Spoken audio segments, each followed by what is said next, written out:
self-doubt as fuel for success. In this episode, we're going to talk about why self-doubt is actually a good thing.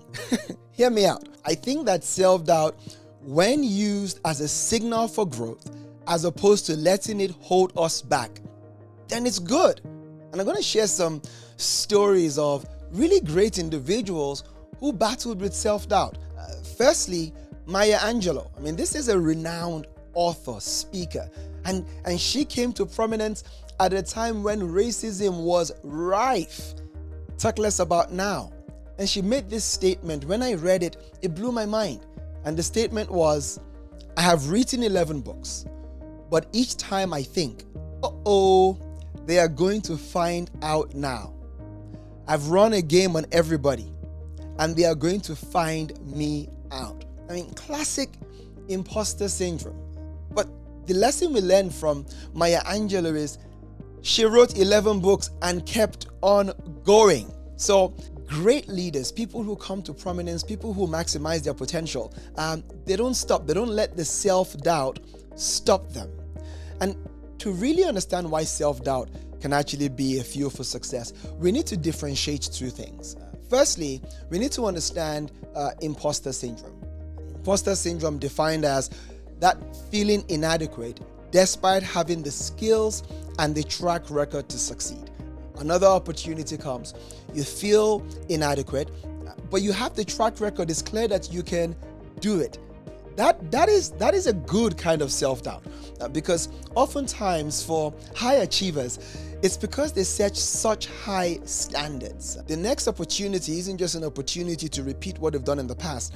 It's an opportunity to surpass what they've done in the past. And that is the good kind of self-doubt, because it signals growth and it propels you into a place of really good preparation. Self-doubt, though, born out of incompetence, is different.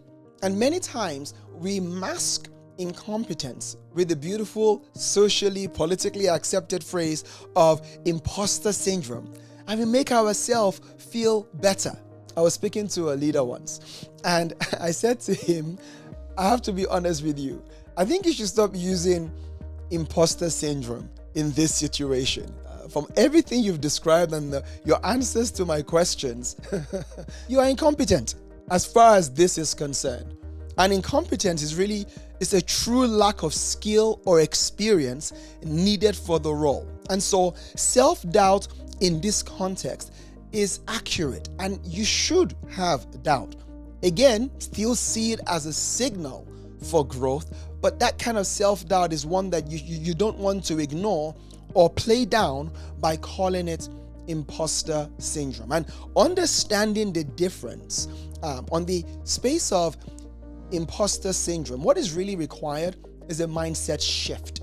But in the space of incompetence, what is really required is intense preparation, both sides, I guess, but it really is a signal for growth, as opposed to feeling like you are ready, you are at the right point, and it's just this imposter syndrome. And this cuts across, whether you are a student in high school or you are the CEO of a global organization. Make that differentiation. I think that senior leaders are actually more at risk. Why? Because ego gets in the way, and all the past success begins to give us a false sense of being invincible and as though we have it all together. But if you're going to continue to grow as a leader and put yourself in more challenging situations, then you know that self that is never really going to go away, and we need to keep on growing. I love this quote. It says, success isn't about being perfect. It's about growing through every step and turning doubt into strength. I love it. Now, why does self-doubt persist though? Even if you understand the difference between imposter syndrome and incompetence, I said self-doubt is never really going to go away. Why does it persist? I love the example of Eleanor Roosevelt, once First Lady in the United States, and a formidable force in the areas of human rights, diplomacy, really influential. But she also battled with self-doubt, and she said this quote, "No one can make you feel inferior without your consent." How powerful is that? No one can make you feel inferior without your consent. It's crazy, isn't it? I think there's a number of reasons that self-doubt persists, and I'm going to just highlight 3. The first one is a fear of vulnerability. Many of us, many people are afraid. They don't want to come across as weak or inexperienced, and so they mask all of this, with imposter syndrome. Vulnerability is a powerful force. It takes real courage to be vulnerable. It takes real courage to say, actually, I'm struggling with this. And when we don't want to be open and vulnerable, we can't get the help that we need. Again, a lot of senior leaders are susceptible to this. So I want to give a quick coaching tip here. If you're a leader, whatever level, the ability to be vulnerable and for your team, for your people to see you sweat, it builds real connection. They can see that you're human, and it gives them permission to take risks. It gives them permission to be forgiving of themselves. So let's be vulnerable within reason, though. I like to say we need to be intelligently vulnerable. We need to be vulnerable in the right context. There are some spaces where we can be completely vulnerable. No holds barred, be totally open, because you know that there is no judgment here. In some other circles, though, we need to be a little bit more cautious about how vulnerable we are. I remember the story of a partner in a consulting firm, and he said to me, Uche, I should have been promoted a year early to partner, and what happened was that year came, we got to the end, and I wasn't promoted. So I go to my sponsor and I say, what is going on? Everything was teed up. And I had a great financial year, so there's no reason why I shouldn't be promoted. And the partner said, look, it's kind of out of my hands. His sponsor said, because it's a very influential partner that you were very vulnerable with. You expressed how you are struggling with juggling work and having another kid, and the home front, being quite intense as you were trying to make it all work.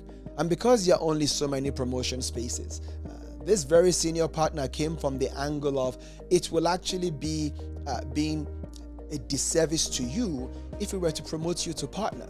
He obviously had somebody he wanted to promote, and he said that you said this with your own mouth. And he thought to himself, oh my God, I thought we could be open here, and that was just a particularly bad day.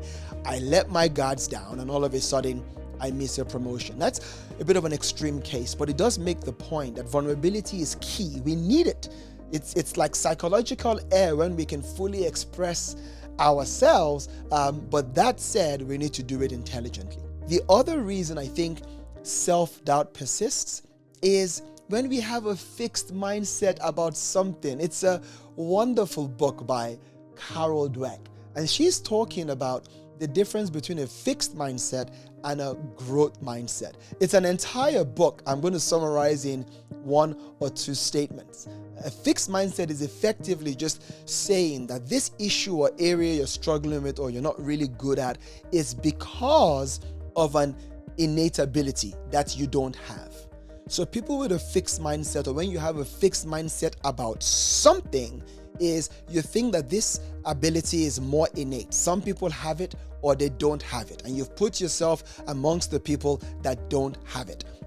For example, speaking publicly. Some people have a really fixed mindset about that. They say, look, I don't have it. Some people are just naturals, whereas I don't have it. A growth mindset says, I might not be there yet, but I can get better. I can grow in this. If I put in the right effort, I can grow. That simple difference is the difference between somebody who allows self-doubt push them to that space of growth and they become excellent, and somebody who allows self-doubt hold them down and they never really grow. So you need to ask yourself, do I have a fixed mindset in this area, and how can I begin to move it? And then the final one is social comparison. we oftentimes measure ourselves against other people. I love how Theodore Roosevelt said it. Comparison is the thief of joy. And oftentimes we are comparing ourselves, the bad part about ourselves, with the good parts of other people. I love the example I've used many times, the difference between the kitchen of your life, where all the mess is going on, but you're preparing something good, versus the front room of somebody else's life. And it was a restaurant I went to, and it was a pristine Michelin star restaurant, and I was having my beautiful meal, and I go to the toilet and catch a glimpse of the kitchen, and it was absolute chaos compared to the pristine setting in the front of house. And that is everybody's life. Everybody has a front of house and everybody has a kitchen. But when you are comparing the kitchen of your life with the front of house of somebody else's, of course you're going to doubt yourself. So you need to stop doing that. Look to other people for inspiration, yes, but not to increase your self-doubt and limit you. So, what are some useful ways to begin to overcome self-doubt? I'm reminded of the story of Howard Schultz. He's the CEO of Starbucks. And the great example here is he takes over this small coffee business in the United States. And there's a lot of criticism. There's his inexperience, some people say. He's going to fail, many other people say. And then what does he do? He doesn't let all that negativity, stop him. Of course, he's doubting whether or not he can do this. But he does one thing in his own word. He goes into incessant preparation.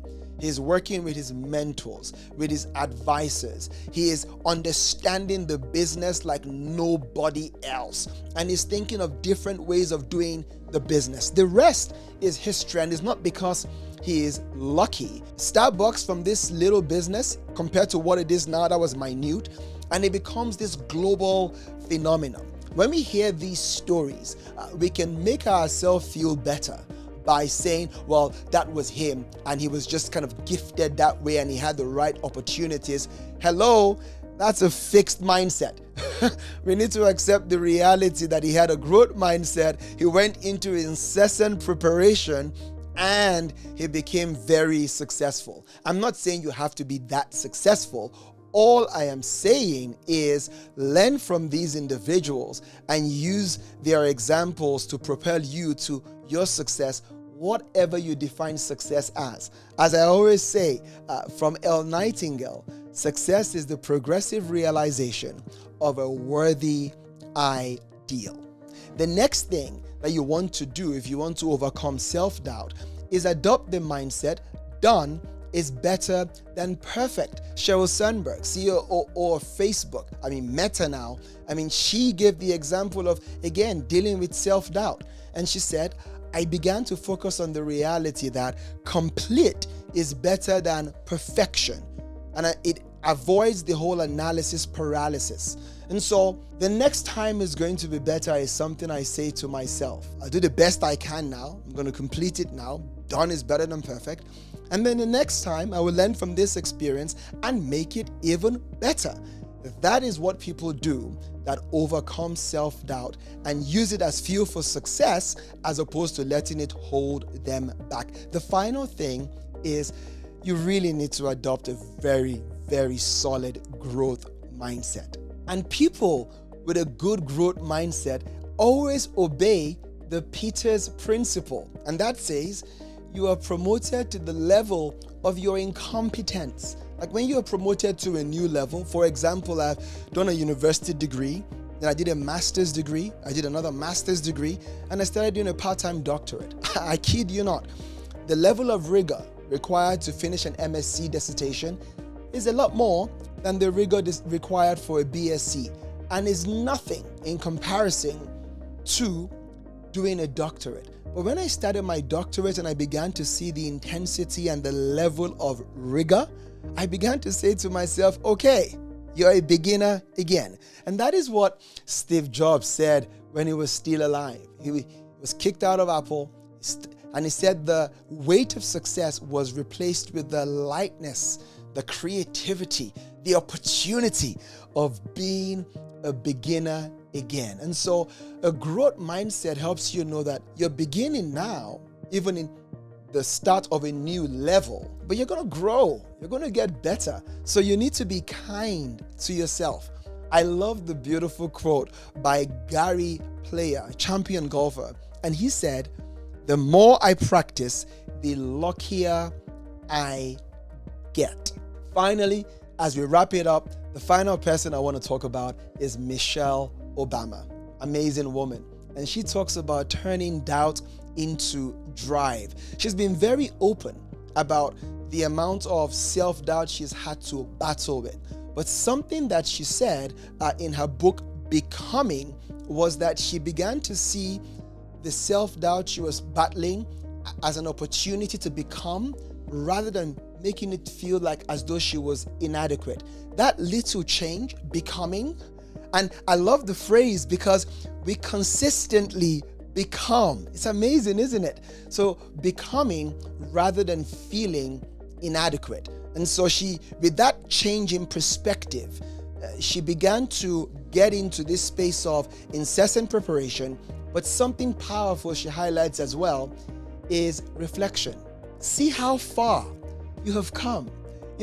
Whenever I want to go into a new space, I want to go into a new challenge, one of the things that really propels me is remembering the defining moment in my life. And this moment was when I started A levels. My maths teacher said to me, "Uche, do you know you're pretty good at maths?" Now, I had just come from Nigeria. And I looked at her and thought to myself, "Miss Majumda, I don't know what to pay you guys in the UK, but you don't have to lie to me. I know I'm pretty poor at maths." And she goes, "Why would you say that?" I say, "Hey, look at my results." from GCSEs, I've completely flunked in maths. And so she goes, "Okay, so?" I said, "How can I be good at maths if I'm so bad and my results show that I'm so bad?" And she said to me, "Uche, your results show nothing about your ability in maths. All they show is the effort you put or didn't put in." And this was before Carol Dweck was doing her research on growth mindset. And that's exactly what she did. She just helped me understand, put the effort in. And so she began to give me extra assignments to do. And I go from being a failing student in maths, and in my A levels, I get the equivalent of an A star in maths. Can you imagine that level of growth?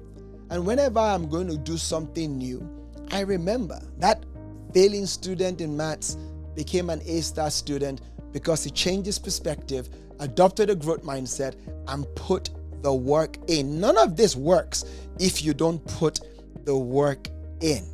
Okay? And so get into that space of reflecting regularly on how far you've come.